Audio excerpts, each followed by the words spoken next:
5 साल की बेटी बाजार में गोलगप्पे खाने के लिए मचल गई। किस भाव से दिए भाई? पापा ने सवाल किया। गोलगप्पे वाले ने जवाब दिया, 10 रुपए के 8 दिए साहब। पापा को मालूम नहीं था गोलगप्पे इतने महंगे हो गए हैं। जब वे खाया करते थे तब तो 5 रुपए के 10 मिला करते थे। पापा ने जेब में हाथ डाला, 15 रुपए बचे थे। बाकी रुपए घर की जरूरत का सामान लेने में खर्च हो गए थे। उनका गांव शहर से दूर है। 10 रुपए तो बस के किराए में लग जाने हैं। नहीं भाई, 5 रुपए में 10 दो तो ठीक है, वरना नहीं लेने। ये सुनकर बेटी ने मुंह फुला लिया और बोली, अरे अब चलो भी पापा, नहीं लेने इतने महंगे।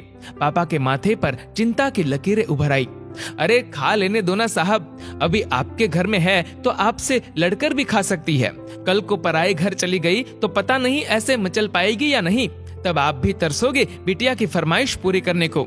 गोलगप्पे वाले के शब्द थे तो चुभने वाले, पर उन्हें सुनकर पापा को अपनी बड़ी बेटी की याद आ गई, जिसकी शादी उन्होंने 3 साल पहले एक खाते पीते पढ़े लिखे परिवार में की थी। ससुराल वालों ने पहले साल से ही उसे छोटी छोटी बातों पर सताना शुरू कर दिया था। 2 साल तक वह मुट्ठी भर भर के रुपए उनके मुंह में ठूसता रहा, पर उनका पेट बढ़ता ही चला गया और अंत में एक दिन सीढ़ियों से गिरकर बेटी की मौत की खबर ही मायके पहुंची। आज वह छटपटाता है कि उसकी वह बेटी फिर से उसके पास लौट आए और वह चुन चुन कर उसकी सारी अधूरी इच्छाएं पूरी कर दे, पर वह अच्छी तरह जानता है कि अब ये संभव नहीं है। दे दूं क्या बाबूजी? गोलगप्पे वाले की आवाज से पापा की तंद्रा टूटी। गोलगप्पे वाले से बोले, रुको भाई 2 मिनट। पास ही में किराने की दुकान थी जहां से उन्होंने घर के लिए जरूरत का सामान खरीदा था। वे तुरंत उस दुकान पर गए और खरीदी गई 5 किलो चीनी में से 1 किलो चीनी वापस की तो 40 रुपए जेब में बढ़ गए। फिर ठेले पर आकर पापा ने डबडबाई आंखें पोंछते हुए कहा, अब खिला दे भाई। हाँ, तीखा जरा कम डालना, मेरी बिटिया बहुत नाजुक है। ये सुनकर 5 वर्ष की गुड़िया जैसी बेटी की आंखों में चमक आ गई और उसने पापा का हाथ कसकर पकड़ लिया। जब तक बेटी हमारे घर है उसकी हर इच्छा जरूर पूरी करे, कोशिश करे उसे हर संभव खुशी देने की। क्या पता शादी के बाद उसकी कोई इच्छा पूरी हो पाए या ना हो पाए। ये बेटियां भी कितनी अजीब होती है। जब ससुराल में होती है तब मायके जाने को तरसती है, सोचती है कि घर जाकर माँ को ये बताऊंगी, पापा से ये मांगूंगी, बहन से ये कहूंगी, भाई को सबक सिखाऊंगी और मौज मस्ती करूंगी। लेकिन जब सच में मायके जाती है तो एकदम शांत हो जाती है, किसी से कुछ भी नहीं बोलती, बस माँ बाप भाई बहन से गले मिलती है, बहुत खुश होती है।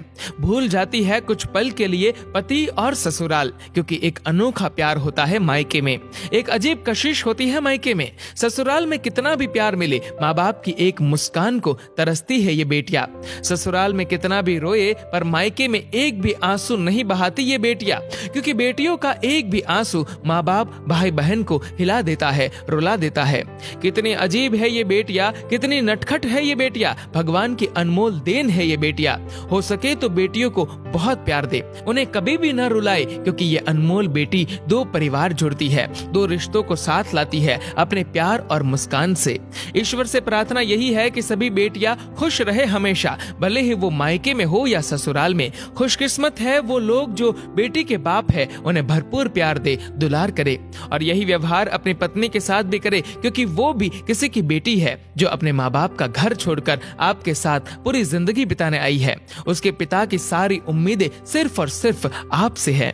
दोस्तों, इस वीडियो को लेकर आपकी क्या राय है नीचे कमेंट करके जरूर बताएगा, और अगर आपको ये वीडियो अच्छा लगा हो तो इस वीडियो को लाइक करेगा, शेयर करेगा ज्यादा से ज्यादा लोगों तक, और ऐसे ही और भी इंस्पिरेशनल वीडियोस के लिए सब्सक्राइब करें हमारे यूट्यूब चैनल को और फेसबुक पर फॉलो करें हमारे पेज को। धन्यवाद।